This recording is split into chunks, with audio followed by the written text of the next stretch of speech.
Hello, and welcome to Aging Out Loud, the official podcast of NYC Aging. I'm your host, Lorraine Colte Vasquez, Commissioner of the Department for the Aging. Here is where we talk about the real experiences of growing older in New York. Today's segment is called Advocacy in Action, and how organizations like LiveOn are driving this work. My guest today is someone who I've worked with in this capacity and whose leadership I deeply admire, Allison Nickerson, who is the Executive Director of LiveOn New York. Under her guidance, LiveOn New York, which advocates for the aging sector providers, has become a powerhouse for policy change, expanding services, and amplifying the voices of those who support older adults. Allison, welcome to the podcast. Thank you so much. Thank you for having me, Commissioner.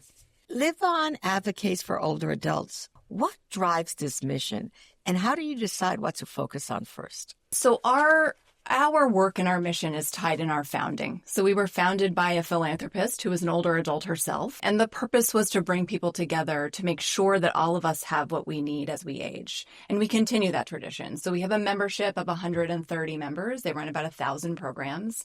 And we have two specific goals. The first is to make sure that our governments are responsive to us and can provide the things that we need so that we can all thrive, especially for people who've had cumulative disadvantage, can thrive in their old age.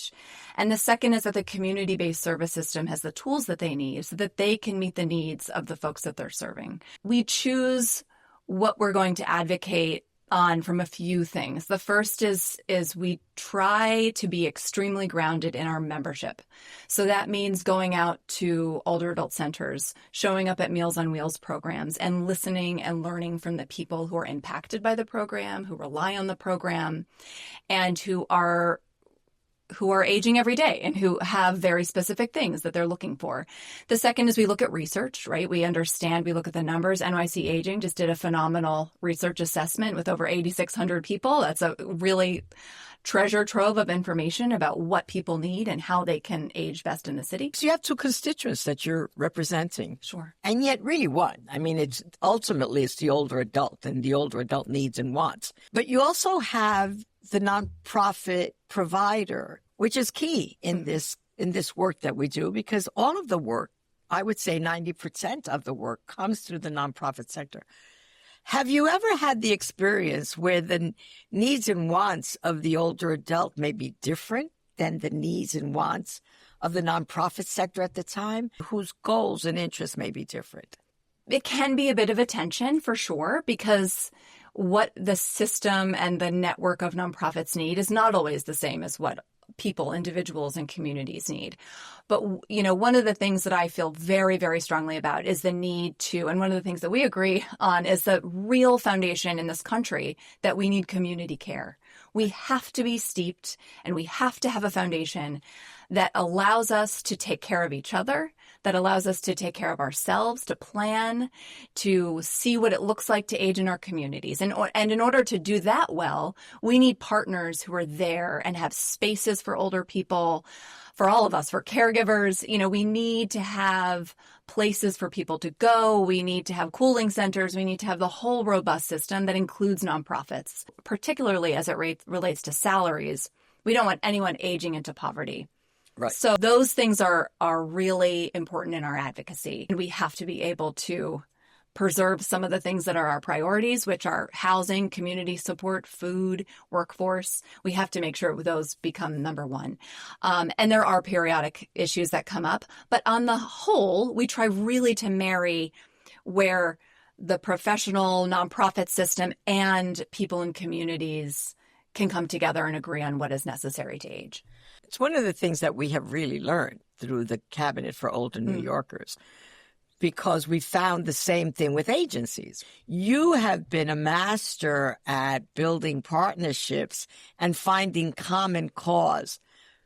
Give us a little bit about where that started for you. How did you start learning that, and what you're doing now to make sure that that becomes a model for organizations like LiveOn?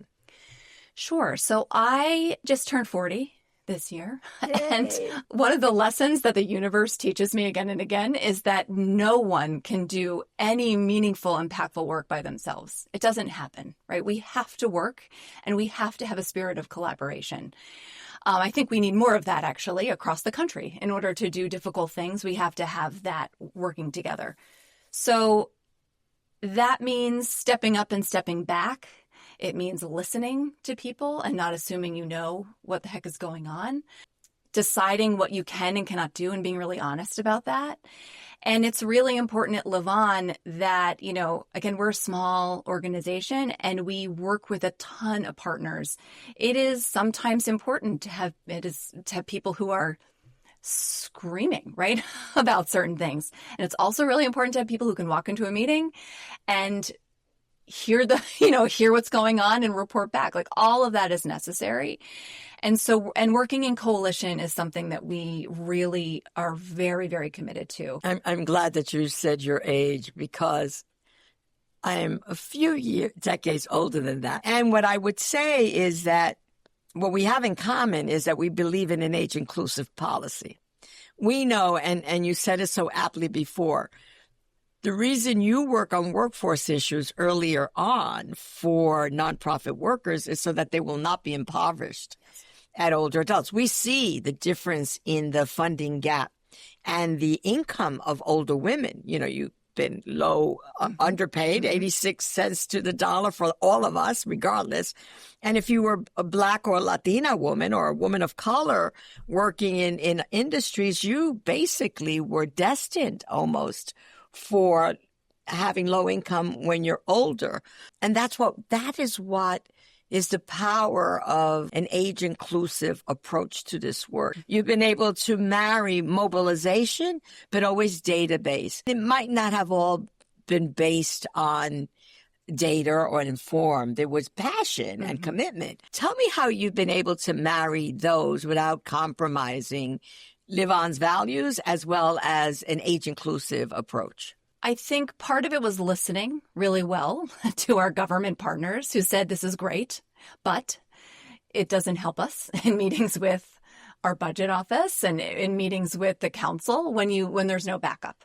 So that is like we heard that message. And when we look at things that have really worked and advocacy that has really worked, like our housing advocacy, that is one of the reasons is a deep partnership with HPD and an ability to look at the data and understand what is the waiting list for people to start calling HUD to a dues. We do our research with like a little r or a lowercase r. And the purpose is to understand what's happening. It's another form of listening. The reality is we're asking and we're listening and we're reporting out.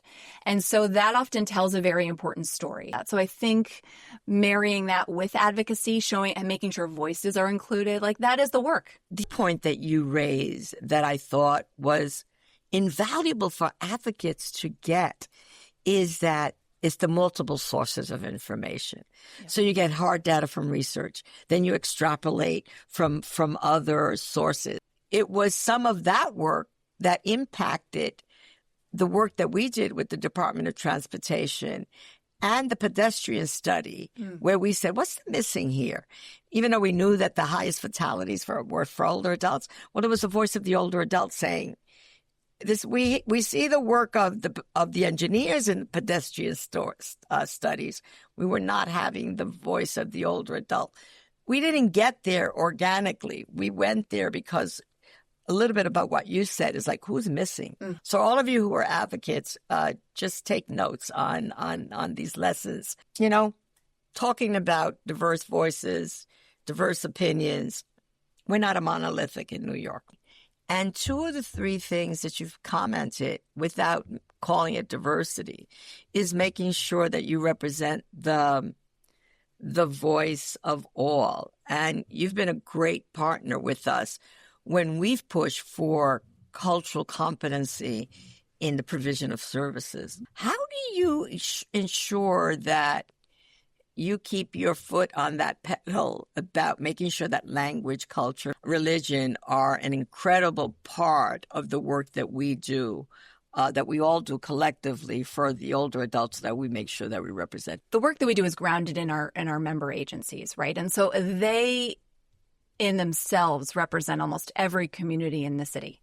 And so in order to, as a basic kind of business principle, in order to get people to know what we're doing, we have to adapt and make sure that we're reaching people as a basic fact. And so making sure that everything is in multiple languages. If we have a letter writing campaign, we give people options and modalities, right? So not everybody has a computer, not everybody has a smartphone, that we think about diversity in all sorts of ways. Part of that is just a fact of how what works on the ground. The other part is making sure, this work is fundamentally about the dignity of people, right? And no one should feel that they are not able to participate in talking about their own experience and standing up for their own programs because they're blocked because they don't have access. Like, that is unconscionable to me. So making sure that we have diverse languages, that we, again, listen to people, that we have communities at the table is important, on every level. And I really commend the work that you've done to expand the cultural options that people have access to, because it is meaningful. It is life affirming. And I hear again and again, as people retire, they want to dig into their past. And so if maybe somebody wasn't really participating because they're raising a family and they're working a job or two, come retirement age, they want to learn more about their culture that their parents came, or the country that they moved from, and so having that there for them is incredibly meaningful. So it's like there's a human element to that. Again, it goes back to dignity. I always get a kick out of talking to people who talk to me about the history of neighborhoods and how neighborhoods are changing constantly. We always have a diversity of people in New York City.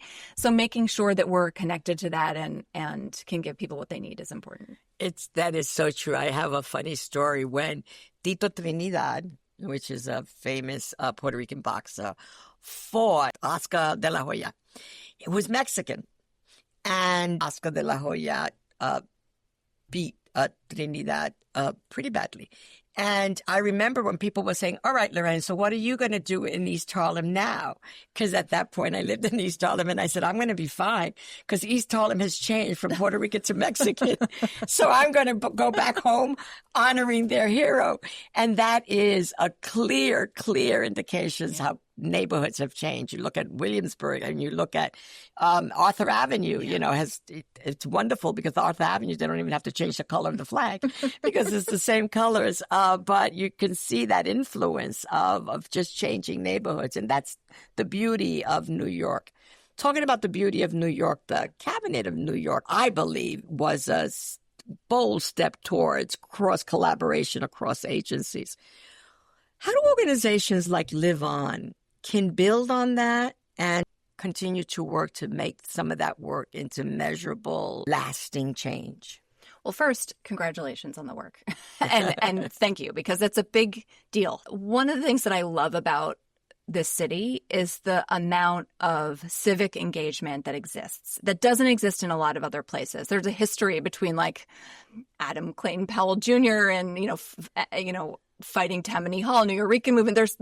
We have baked in activism. And so because of that, there's a very strong nonprofit and advocacy community.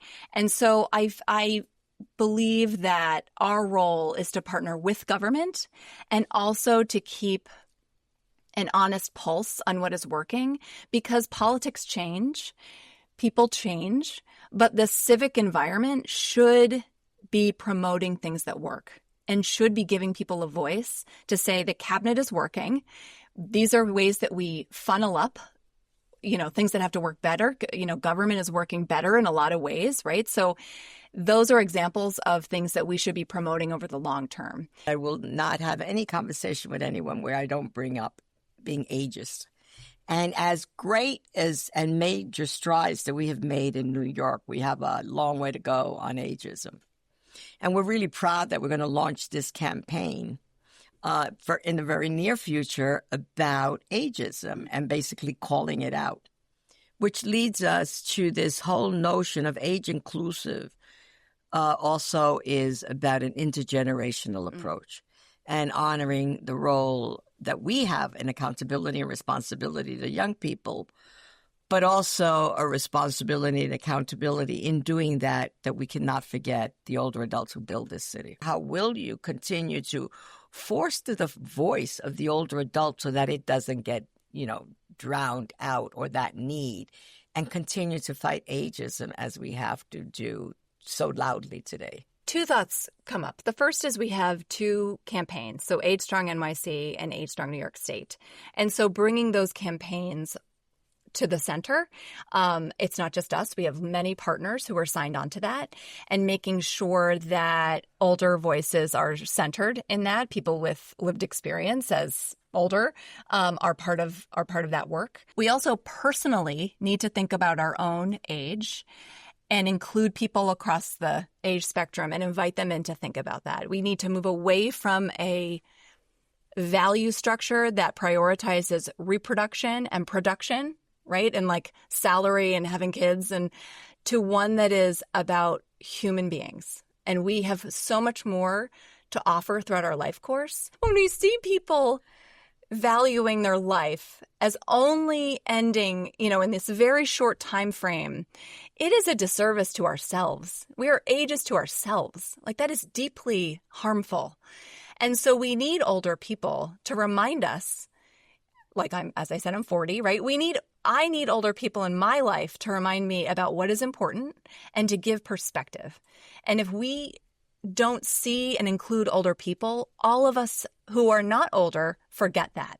And that is, again, has a huge human cost to it. So as we advocate, we have to put ageism front and center. We need to talk about it. We need to acknowledge it. We need to include people who are 60 and 70 and 80 and 90 and above. And 15 and 16 and 22. Yes. And to plan, what does it look like?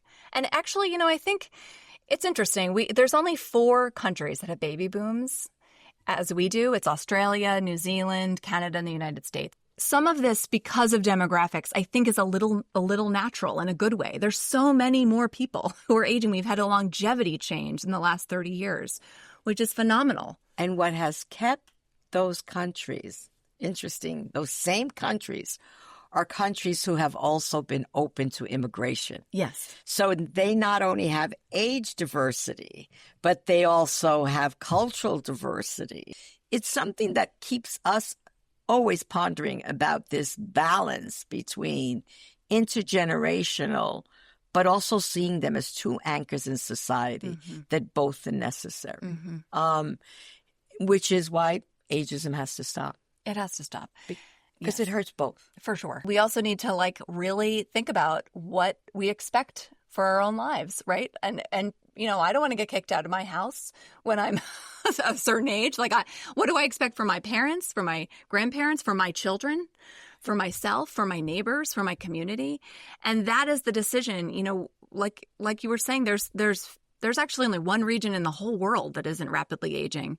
So we have that decision point. We can either decide that we're going to prioritize community solutions, community care, or we can decide we don't care about humanity and we want to bleed healthcare dollars. I mean, that's an easy choice, if you ask me. Right. It's an easier choice to just think of older adults in a medical way. That's right. Rather than in a thriving asset to part of society.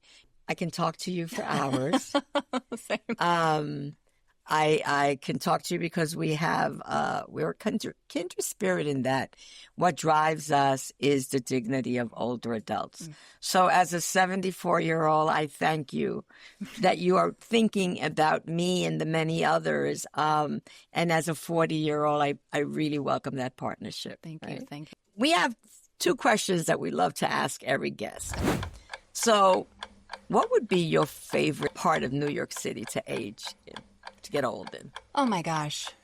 That's a loaded question. I really love to garden. It's one of the things that has helped me during COVID. And then I just never stopped. So I don't think I'd care where I was as long as I had a little space for either container plants or a raised garden bed. But I lived in Bay Ridge. I love Bay Ridge. I love the water. So I think no matter where I lived in Washington Heights, I think no matter where I was, it's being next to the water and having some green space that's important to me. So I think like there's a lot of options there, though. I was going to say you have, even in those two that you mentioned, you have not only the marina, but you have parks that you could also in Washington Heights. And then in Bay Ridge, first of all, they have one of the state-of-the-art older adult centers there. So you could go there and I could join you there and play guitar. So yeah, it's really important. But I like the two between I want river and I want greens, that must be the Irish in you. The other thing that I want to ask you is, and we ask everyone, is what gives you hope? People, hands down. I mean, I think you can look at numbers and watch the news and feel like the world is dying. But when you talk to people, including people who might have voted differently than myself, it gives me hope that we are all doing the very best we can and trying to make the best decisions with the information we have. I think the information part is a problem, but I am hopeful when at LiveOn, our campaigns, people jump in and want to help and want to understand what they can do. When we go to sites and hear older people and their enthusiasm for the work and their enthusiasm for aging, for you, Lorraine, I mean, your enthusiasm for this work. I mean, it's people that really give me hope and that we can, working together, make a difference in this work. Because like we're all here and we roll up our sleeves and we can get stuff done together. Well, Live On gives me hope. Just the notion and the words, live on, which means that each one of us can live on and live forward. So thank you for your work. That concludes this podcast. I'm your host, Lorraine Colte Vasquez. Until next time, keep aging out loud. Thank you for tuning in to this special episode of Aging Out Loud. Join us next month for part 2 of our conversation on advocacy with Darren Bloch, CEO and Executive Director of Greenwich House. You don't want to miss it.